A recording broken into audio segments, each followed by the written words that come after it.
This month we're going to talk about eye protection. Think of an excuse you've used or maybe you've heard someone else use about wearing your eye protection. You may have heard or used something like this. They are not comfortable. They don't fit me. They are dirty. They're going to fog up. You're just going to do something real quick and don't want to stop and take the extra time to put them on. You may think some or all these excuses are good reasons for not wearing your eye protection. But is it really worth risking injury or even blindness to one or both of your eyes? Our eyes are one of our greatest assets. They give us the ability to see the world around us. If we do not protect our eyes from injury, we could easily lose that ability. So why should we be concerned with eye safety? Eye injuries of all types occur at a rate of around 2,000 a day. 10% to 20% of these injuries result in temporary or permanent vision loss. And 3 out of 5, which is about 60% of people who have eye injuries, were not wearing eye protection. The other 40% were wearing the wrong kind of eye protection. Some eye injuries occur by being an innocent bystander. You could be walking past a work area or just watching someone else do work, and that could expose you to hazards. Let's go over some different types of eye hazards. It could be contact with chemicals or misuse of tools like improper guards, poor maintenance, or poor safety habits. It could be harmful light radiation like ultraviolet, infrared, or laser, and this could be from welding or maybe a tool that has a laser on it. It could be flying objects. About 70% of eye injuries are going to be caused by flying debris or falling objects. Or it could be from particles and dust. Eye protection is also needed to protect against exposure to infectious agents in sewer treatment. When you're looking at eye protection, you need to make sure they're marked ANSI Z87 or Z87 plus somewhere. It could be on the lens or the frame. I have some examples on here that's going to show you what that's going to look like. ANSI stands for American National Standards Institute, and that's what they put on the eye protection to show you that they are certified for industrial eye protection. Z87 refers to the performance standard, and the plus symbol means they are impact rated. So if you're wearing eye protection and something hits you and it has that plus symbol on it, it shouldn't break as easily. Where if it doesn't have that plus symbol, it's going to be more likely to break. You should always use the appropriate eyewear for the job. So if you're welding, you're going to want a welding helmet, goggles, or shield with the appropriate shade filter. If you are working with chemicals, you're going to use goggles so that they seal around your eyes. If you have prescription glasses that you wear but you still need to wear eye protection, you would wear safety glasses that fit over your glasses. If you look at the picture at the bottom right corner, those are made to fit over prescription glasses, so you can still see through your prescription glasses and you have protection around your eyes. Let's go over that one more time. Use safety glasses that wrap around the eyes or have side shields whenever there's a risk of flying objects entering the eyes. Whenever there's a risk for potential exposure to the eyes from splashes or hazardous liquids, you should wear goggles that are going to seal around the eyes.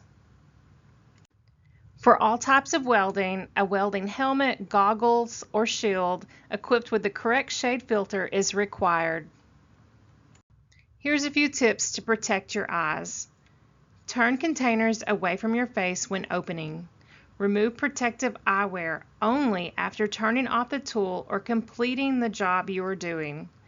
Replace cracked, pitted, or damaged goggles or glasses. Stop and relax the eyes if they are becoming strained. Be certain that protective eyewear is approved for the hazardous environment you are in. Keep sharp or pointed objects away from the face and eyes. So what kind of care and maintenance should you do for your eye protection? Well, first off, you want to make sure that your eye protection fits you properly. And before every time you use it, you're going to check for cracks, scratches, or damage. And if it does have something wrong, you're going to replace it.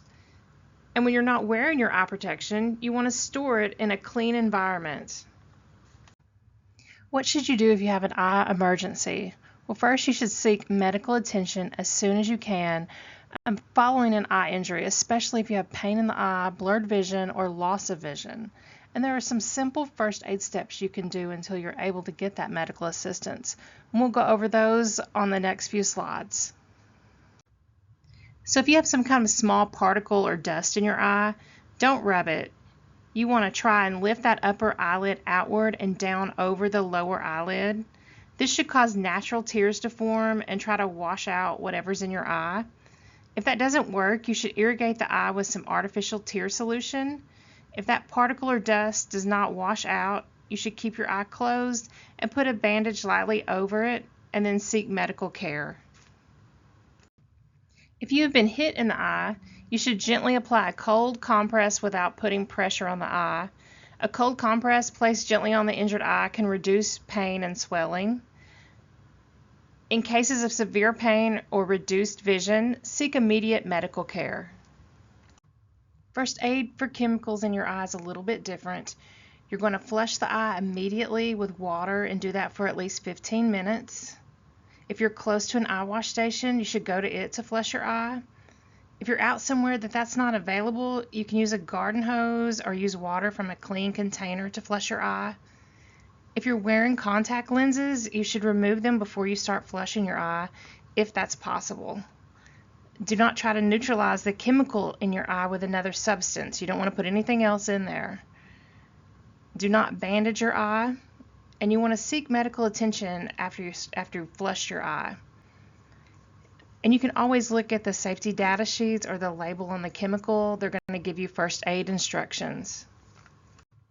Let's go over how to use an emergency eye wash. We have eye wash stations located at each plant.